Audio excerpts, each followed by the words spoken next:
Hello everyone, hope you all are doing well. Welcome to another new video. जैसे कि आप सभी लोग ही जानते हैं कि नीट के लिए अभी सिर्फ 60 डेज ही बाकी है। इस कैलेंडर पे भी आप देख सकते हैं 7 मई को है आपका द ग्रैंड टेस्ट, जिसमें आपकी जो मेहनत है वो रंग लाएगी नीट रिजल्ट्स के माध्यम से। नीट स्ट्रेटजी, टैक्टिक्स, वैसे आपको बहुत वीडियोस मिल जाएंगे यूट्यूब में, लेकिन मैं आपको सजेस्ट करूँगा कि आप अपने मेंटर से और जो भी टीचर है उनसे कंसल्ट कीजिए, वही आपको अपना बेस्ट सजेशन देंगे। Your academics are going well but you have self doubts and another mental related aspects like low feeling, then this video is for you. Please watch this video till the last.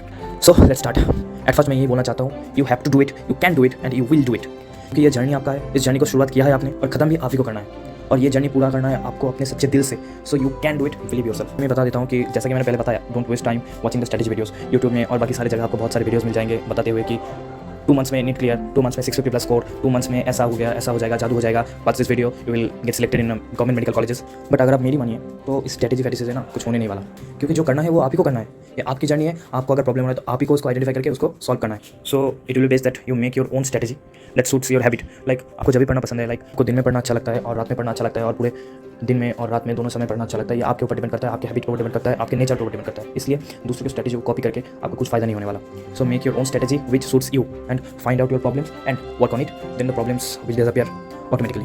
आप अपने teacher से बात कीजिए, आप अपने personal mentor से बात कीजिए, आप अपने पेरेंट्स से बात कीजिए, जो आपको नर्चर करते हैं, पहले से देखते हैं कि आपका नेचर कैसा है, आपको आपके कौन कौन से जगह पे डाउट है, आपको कौन कौन से जगह पे वीकनेस है, वो जानते हैं। उनके साथ आप डिस्कस कीजिए, डिस्कस करने के अपने प्रॉब्लम्स को फाइंड आउट कीजिए एंड उस पर काम कीजिए, फिर प्रॉब्लम्स नहीं रहेंगे और आप टेंशन फ्री और एक्टिव रहेंगे। Then all I want to say that don't panic. Exam से पहले ऐसा होता है और ये बिल्कुल नेचुरल है, मेरी मानिए ये बिल्कुल नेचुरल है। आपको एग्जाम में फिक्र है इसलिए आप पैनिक कर रहे हैं, लेकिन पैनिक करने की जरूरत नहीं है, ये आपके परफॉर्मेंस के ऊपर इफेक्ट डाल सकता है, इसलिए डोंट पैनिक। आपने पूरी साल बहुत अच्छे से तैयारी की है, आपने बहुत मेहनत की है, तो पैनिक करने वाली कुछ बात नहीं है। आपका एग्जाम बहुत अच्छा जाने वाला है। सो आप ठंडे दिमाग से, काम दिमाग से आप जो करते जा रहे हैं वो करते जाइए, प्रैक्टिस करते जाइए, आपकी प्रिपरेशन को आगे बढ़ाते जाइए, और सबसे बड़ी बात, आप खुद के ऊपर विश्वास रखिए, सब ठीक हो जाएगा, मेरी मानिए सब ठीक हो जाएगा। कहते हैं no connection with the outer world, ये भाई बहुत इंपॉर्टेंट है। इस लास्ट 2 महीने में ना बहुत कुछ हो सकता है, ठीक है। जैसे कि कोई अगर इतने दिन भी अच्छे से नहीं पढ़ रहा था, लेकिन ये लास्ट 2 मंथ वो 4 के मेहनत करे तो उसका रिजल्ट बहुत अच्छा हो सकता है, कंपेयर टू अगर कोई ये पूरा साल 2 साल बहुत मेहनत किया है, लेकिन ये लास्ट 2 मंथ्स उतना अच्छे से नहीं पढ़ पाया और कोई मेंटल डाइवर्जन आ गया, ठीक से नहीं पढ़ पाया, ठीक से प्रिपेयर नहीं कर पाया, तो उसका रिजल्ट खराब हो जा सकता है। क्योंकि ये 2 मंथ्स एग्जाम से पहले, pre exam period is very crucial for the NEET exam और एनी कम्पिटिटिव एग्जाम। अब खुद को कंप्रेस करना शुरू कीजिए, ठीक है। जैसे कि आपको खुद को एक कमरे में बंद करना शुरू कीजिए, हमारी दुनिया से, जैसे दोस्तों से बात करना कम कीजिए, फिर रिलेटिव्स एंड पेरेंट्स से तो बात होती रहती है, लेकिन रिलेटिव्स अगर आए तो खुद को ज़रा कैप्टिवेट रखिए किसी रूम में, कंप्रेस करना शुरू कीजिए, ठीक है। क्योंकि मैं बता रहा हूँ, अगर आप सोचिए कि आप दूसरे चीज़ों में बहुत ज़्यादा मन लगा रहे हैं कि मेरे घर में आज कौन सा रिलेटिव आया, कौन सा फ्रेंड आज क्या है, इसमें इन सब सोच में आप दिन बर्बाद कर रहे हैं, वक्त बर्बाद कर रहे हैं, तो आपका डाइवर्जन ज़्यादा होगा ना, आप पढ़ाई में मन नहीं लगा पाओगे। दोनों मंथ आपको एक कमरे में बंद कर लीजिए, कोई नेसेसरी कॉज के बगैर रूम से मत निकलिए। अगर एग्जाम देने जाना हो तो ही निकलिए, अगर कोचिंग में जाना हो तो ही निकलिए।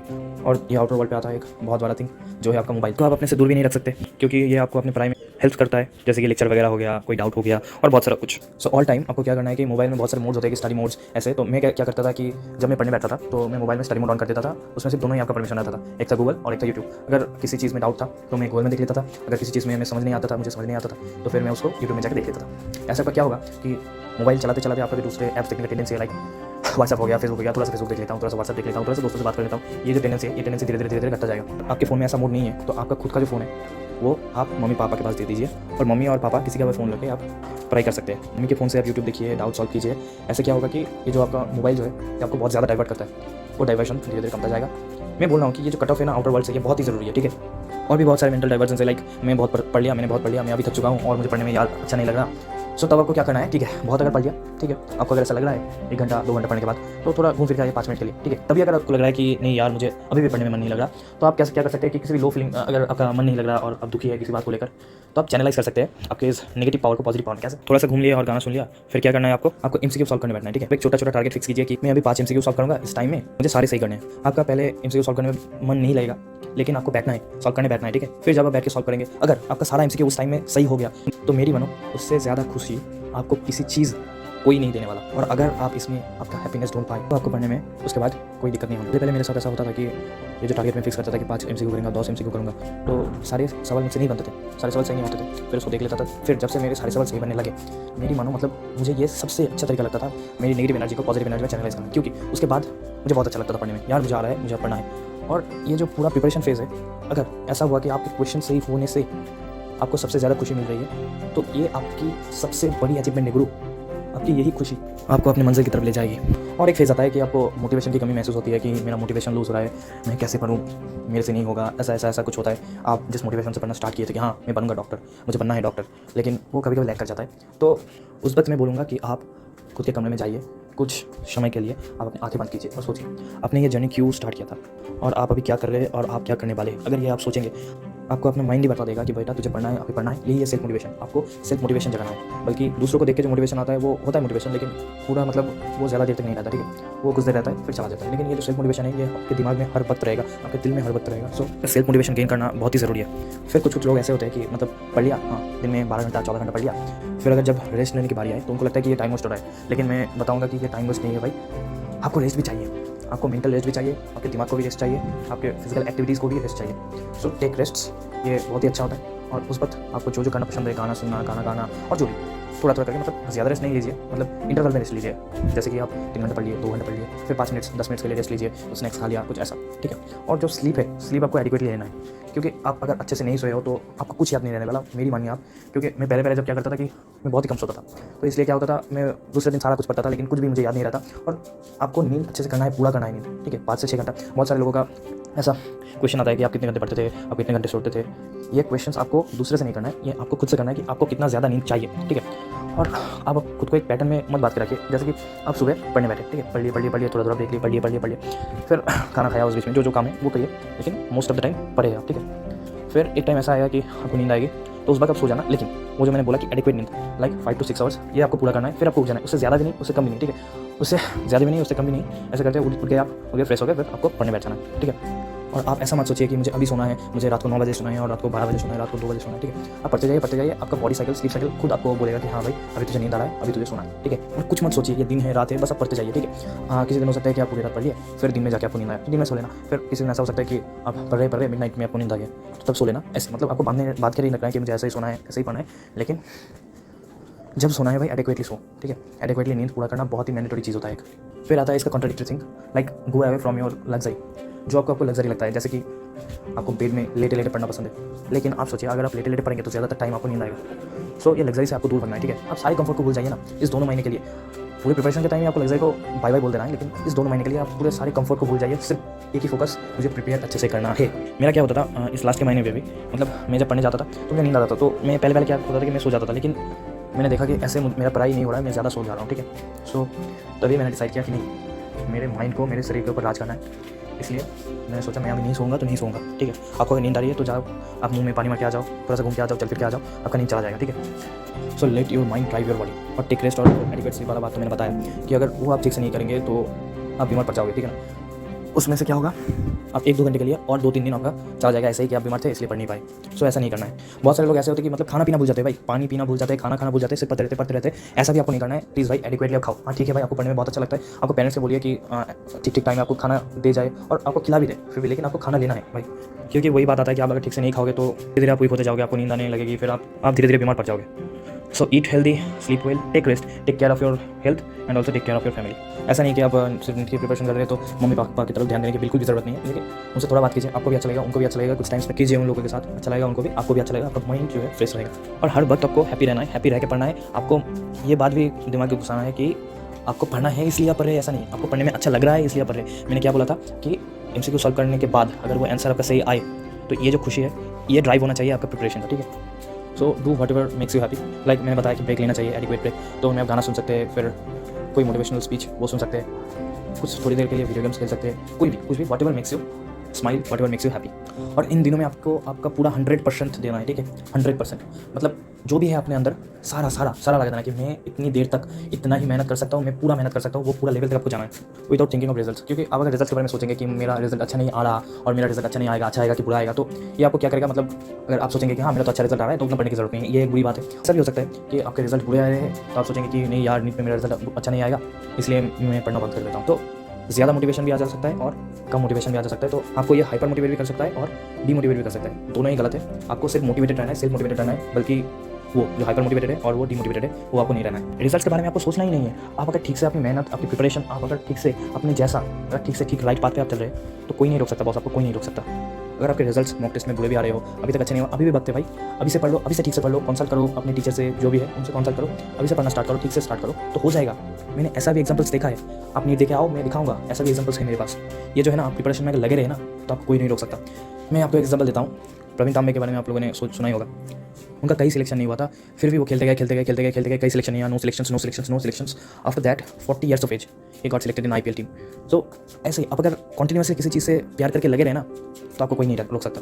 इसलिए अगर आपके रिजल्ट्स अच्छे भी नहीं आ रहे तो डीमोटिवेट मत होइए, आप उसमें लगे रहिए, सक्सेस आपके पीछे दौड़ता हुआ आएगा। आप जहाँ भी पढ़ते हैं, आपके दोस्त जो दे रहे नीट दे रहे, उनके साथ आप कंपेयर मत कीजिए। मैं बार बार बोल रहा हूँ, do not compare and doubt yourself. ये बहुत ही बुरी चीज़ है। मानो कि आप जिस कोचिंग में हैं और जहाँ भी है, जहाँ पर भी आप मॉक टेस्ट दे रहे हैं, तो उधर क्या होगा, आप अगर किसी से कंपेयर करेंगे, सोचिए कि अब किसी दोस्त से आपने ज़्यादा पा लिया है, ठीक है, तो आपको ऐसा लगेगा कि हाँ, मैं तो इन सभी से ज़्यादा लोगों से मैं ज़्यादा आ रहा है मेरा नंबर, सो मेरा प्रिपरेशन ठीक है। और ऐसा भी हो सकता है कि मतलब उससे मेरा नंबर कम आ रहा है तो मेरा प्रिपरेशन ठीक नहीं हो रहा, मेरा नहीं होगा सिलेक्शन, ऐसा भी हो सकता है। तो आपको किसी से कंपेयर नहीं करना है, ठीक है, आपको कंपेयर करना है किससे, खुद से आपको कंपेयर करना है। मुझे एक बात बताना ही होगा यहाँ पर कि आप यहाँ पर खुद के कॉम्पिटिटर हो, ठीक है। हर वक्त आपको ये सोचना पड़ेगा कि आप अपने प्रीवियस से कैसे बेस कर सकते हैं। अगर मानो सोच लीजिए कि आपका प्रीवियस स्कोर था 650, सो आपको सोचना है कि उससे ज़्यादा आप कैसे पा सकते हैं, आप उससे ज़्यादा कैसे स्कोर कर सकते हैं। Always try to find your best then your previous one, ये आपका होना चाहिए। आप खुद के कॉम्पिटिटर है, और अगर आप दूसरों से कंपेयर करते रहेंगे तो खुद के ऊपर डाउट होगा, डिमोटिवेशन होगा, बहुत सारा कुछ होगा। तो ये आपको नहीं करना है, प्लीज़, मैं बार बार बता रहा हूँ। ये सारे तो मानसिक दिख हो गए, थोड़ा कुछ एकेडमिक्स के भी बारे में बता देना चाहता हूँ। अभी से आप एक प्रॉपर प्लानिंग बनाइए, ठीक है। Have an overall idea when and what you have to do. Like इन 10 दिनों में आपको क्या करना है, नेक्स्ट 10 दिनों में आपको क्या करना है, और नेक्स्ट 10 दिनों में आपको क्या करना है। वो मतलब कंडीशनल है, चेंज भी हो सकता है, लेकिन आपको ये एक ओवरऑल आइडिया खुद के दिमाग में बैठा रहना है और एक शेड्यूल तैयार करना है कि मुझे इतना एग्जाम देना है, मुझे इतना पढ़ना है, मुझे इतना रिवाइज करना है। पूरे एग्जाम से पहले दिन तक आपको एक ओवरऑल आइडिया होना चाहिए आपको क्या क्या करना है। ये आपको हेल्प करेगा कि व्हाट्स नेक्स्ट, ये एग्जाम हो गया, व्हाट्स नेक्स्ट, ऐसे करके आपको हेल्प करेगा। देन आता है utilize your active time at the fullest. भाई एक्टिव टाइम जो है ना, वो आपका सबसे प्रीशियस टाइम होता है, ये सबसे मेन पॉइंट है यहाँ। आप देखना, हमारे माइंड हर वक्त उतना एक्टिव नहीं रहता, कुछ वक्त ऐसा होता है कि हमारा माइंड बहुत ज़्यादा एक्टिव रहता है, हम कम पढ़ ले वो भी मतलब ज़्यादा देर तक याद रहता है, ज़्यादा डीप तक याद रहता है, ऐसा होता है। तो ऐसा एक वक्त आएगा कि आपका माइंड आपको बोलेगा कि मैं अभी एक्टिव स्टेटस में हूँ, आपको बहुत ही फ्रेश फीलिंग होगा, आपको पढ़ने में बहुत अच्छा लगेगा, आपको ऐसा लगेगा कि मैं पढ़ता जाऊँ। तो आपको उस वक्त रुक के नहीं रहना है, आपको उस वक्त एक सेकंड भी नष्ट नहीं करना है। अगर ऐसा हुआ कि आपका एक्टिव माइंड है अभी और आपको अभी खाना है और कुछ करना है दूसरा, ठीक है, पढ़ते पढ़ते आपको उठना है, तो आप ऐसा कीजिए कि कोई लेक्चर देखते रहिए, आप खाते हुए कोई लेक्चर देख लीजिए। मैं तो ऐसा ही करता था, अगर मेरा एक्टिव माइंड हुआ तो मैं पढ़ने से खुद को डिटैच ही नहीं कर पाता था। मैं कभी MCQ सॉल्व करता था, मैं कभी पढ़ता था, खाते खाते पढ़ता था और दूसरे काम करते करते भी पढ़ता था, ठीक है, लेक्चर देखता था।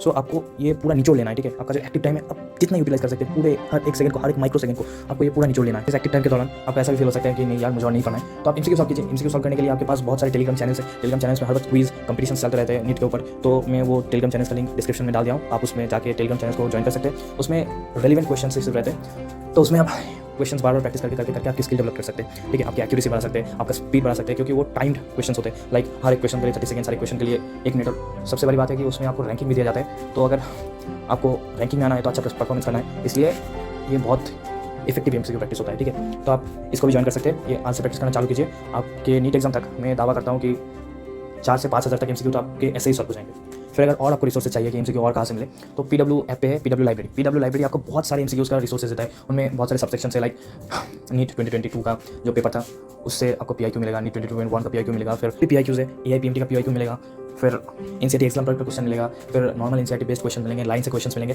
तो ये आपको बहुत सारे रिसोर्सेज देता है, बहुत सारे क्वेश्चन है भाई। मतलब अगर आप ये सारे कर लेते हैं ना, PW लाइब्रेरी का और वो टेलीग्राम का, तो आपको एक्स्ट्रा और कोई भी क्वेश्चन सॉल्व करने की जरूरत नहीं है। और ये सारे अगर आप कर लेते हैं तो आपको 50,000 MCQ सॉल्व का एक्सपीरियंस हो जाएगा, मैं बता रहा हूँ। और PW में भी वो टाइम क्वेश्चन रहते हैं, हर एक क्वेश्चन का सॉल्यूशन है, हर एक क्वेश्चन का वीडियो सॉल्यूशन है। तो आपको अगर कोई भी डाउट है तो उससे आप जाके देख सकते हैं। इसलिए तो ये दोनों भाई बहुत ही इफेक्टिव होने वाले हैं आपके लिए। टेलीग्राम और PW लाइब्रेरी का जो सेक्शन है वो तो आपके लिए बहुत इफेक्टिव होने ही वाला है। तो जिसको नहीं मालूम था ये प्लीज़ जाके चेकआउट कीजिए, बहुत ही अच्छा है। और मैंने तो बता दिया क्वेश्चन प्रैक्टिस PYQ और MCQ बुक से भी आप कर सकते हैं। मैं यहाँ पे दोनों बुक रिकमेंड करना चाहूँगा कि आर्यन पब्लिकेशंस का जो बायोलॉजी के लिए है, मास्टर द NCERT, मैंने ये दोनों किया था। सारे के सारे रिलेवेंट क्वेश्चन है, MCQ सारे के सारे NCERT बेस्ड है, तो आपको बहुत हेल्प होने वाला है। एसर्शन रीजन साइड क्वेश्चन है, स्टेटमेंट बेस्ड क्वेश्चन है, आपको बहुत हेल्प होने वाला है। ये आप एक बार जाके चेकआउट कीजिए। और आपको एग्जाम्स देते जाना है, ये कभी मैं दूसरे वीडियो में बताऊंगा। अगर आपको वो एकेडमिक्स वाला वीडियो और भी डिटेल में चाहिए कि कैसे प्रिपरेशन करना है हर एक सब्जेक्ट के लिए, कैसे पढ़ना है, कैसे एग्जाम देना है, एग्जाम के लिए कैसे प्रिपेयर करना है, सो उसमें भी मैं एक वीडियो बनाऊंगा। फिर भी मैं बता रहा हूँ कि आपको एग्जाम से पहले कम से कम मिनिमल 30 फुल सिलेबस टेस्ट तो देना ही है, और सारे ऑफलाइन मोड पे देना है, ठीक है। ऑफलाइन मोड पे एग्जाम देने से क्या होगा, आपको जो एक्सपीरियंस है वो गेन होगा। सो एग्जाम हॉल फेयर नहीं रहेगा। एग्जाम हॉल फेयर होता है कि हम ऑनलाइन टेस्ट में और घर में बैठ के भी अच्छे से पेपर दे देते हैं, लेकिन एग्जाम हॉल में फेयर की वजह से अच्छा नहीं जाता पेपर। सो अगर आप ऑफलाइन मोड में एग्जाम देना प्रैक्टिस करते हैं तो आप उससे हैबिचुएटेड हो जाते हैं। सो आपको मेन एग्जाम में कोई दिक्कत नहीं होने वाला, और 4 टेस्ट पर वीक आपको देना है और अच्छे से प्रिपेयर करके देना है कि मैंने ये छोड़ दिया एग्जाम में, मैंने ये छोड़ दिया। आपको पढ़ना है और पढ़ने के बाद टेस्ट देना है और टेस्ट के बाद जो सबसे इंपॉर्टेंट बात है इवैल्यूएट करना है उसको। इसको इवैल्यूएट करना है आपका कितना आया, कितना और बढ़ सकता था मार्क्स, और क्या क्या गलती हुआ है उस गलती को सुधारना, ये सबसे इंपॉर्टेंट बात है। अगर आप ये नहीं करते ना तो आप मेरी मानिए कि 50 मार्क तो आपका वो जो फाइनल है फाइनल में कट जाएगा। और अगर आप इस पर कम करते हैं कि क्या क्या आपका गलती हो रहा है, क्या क्या मिस्टेक्स हो रहे हैं, अगर आप इसको रेक्टिफाई करते हैं तो मैं बता रहा हूँ ये आपसे 50 से 100 नंबर आपको बढ़ाने वाला है। सो एग्जाम्स देने से भी ज़्यादा इंपॉर्टेंट होता है एग्जाम के बाद वो क्या क्या गलती हुआ है उसको इवैल्यूएट करना। और जो भी टेस्ट देंगे मैं बता रहा हूँ कि ऑफलाइन मोड में दीजिए, ऑनलाइन टेस्ट देके कुछ फ़ायदा नहीं होने वाला। अगर आप घर में बैठ के भी दे रहे हैं तो प्रिंट आउट निकाल के पेन ऑन पेपर में दीजिए, बबल फिलिंग का एक्सपीरियंस रहेगा उससे आपके पास। और वीक में एटलीस्ट एक ऑफलाइन सेंटर में जाके आप कोई किसी भी कोचिंग में हो और कहीं भी हो, एक ऑफलाइन सेंटर में जाके आप एग्जाम दीजिए। वीक में 1 से 2 आप दे सकते हैं, वो तो आपके कोचिंग इंस्टीट्यूट के ऊपर डिपेंड करता है। और हाँ, इस दौरान मैंने बताया कि पूरी दुनिया से आपको गड़बड़ करना है, लेकिन एक चीज़ आपको दिमाग में रखना है कि हाँ, नीट रिलेटेड अगर कुछ अपडेट आए तो आपको अपडेटेड रहना है। पहले क्या होता था कि मैं सिर्फ पढ़ता जाता था, नीट का कुछ भी अपडेट में नहीं लेता था, फिर दोस्तों से पता चलता। तो ये आपको नहीं करना है, आप खुद से पढ़िए, खुद से ये कुछ अपडेट्स रखिए, क्योंकि बहुत सारे चेंजेस होते हैं, सिलेबस में चेंजेस होते हैं, इंस्ट्रक्शंस में चेंजेस होते हैं, तो ये रजिस्ट्रेशन प्रोसेस में चेंजेस होते हैं, बहुत सारे चेंजेस होते हैं। तो ये आपको ध्यान में रखना है। तो ये आपको यूट्यूब में मिल जाएंगे, और यूट्यूब में भी आपको मैं कुछ चैनल रिकमेंड करने वाला हूँ। वो स्मार्ट नौकरी करके एक चैनल है, उसका लिंक भी मैंने डिस्क्रिप्शन में डाल दिया है। और एक K-Square करियर इंस्टीट्यूट करके एक चैनल है, आप उसको भी जाकर चेकआउट कर सकते हैं, उसमें भी आपको अपडेट मिलते रहेंगे। और बाकी सारे जो यूट्यूब चैनल से, नीट मेंटर से यूट्यूब चैनल खोल रखे उनसे भी आपको अपडेट्स मिलते रहेंगे। तो कीप अपडेटेड योरसेल्फ, ओके। और क्या, finally make your journey as beautiful as you can, miles to go. ये तो सिर्फ आपके जर्नी का शुरुआत है, अभी आपको बहुत दूर जाना है, सिलेक्टेड होकर भी बहुत पढ़ाई करनी है, बहुत कुछ है। तो आप जितना चाहे, जितना मर्जी हो सके आपके ये जर्नी को आप ब्यूटीफुल बनाएं, क्योंकि लास्ट में ये जर्नी ही आपको याद आएगा। आप इस जर्नी को ही याद करके मुस्कुराएंगे। सो सफ़र खूबसूरत होता है मंजिल से भी, ये आपको याद रखना है। मंजिल तो खूबसूरत होती है, लेकिन आपको जर्नी को भी खूबसूरत बनाना है, ठीक है। और खूबसूरत बनाना ऐसे नहीं कि हाँ भाई कंफर्टेबल होकर ऐसे खूबसूरत नहीं बनाना। आपको क्या बोला मैंने कि आप अगर पढ़ाई को दिल से लेना तो आपको यही सबसे खूबसूरत लगेगा। मेरा लेंथ बहुत ही बड़ा हो गया, I am sorry for that, but अगर आप ये वीडियो देखते हैं तो शायद कुछ आपको फायदा होगा, कुछ बेनिफिट आपको होगा। So all the best students, मिलते हैं नेक्स्ट वीडियो पे। Bye bye and take care.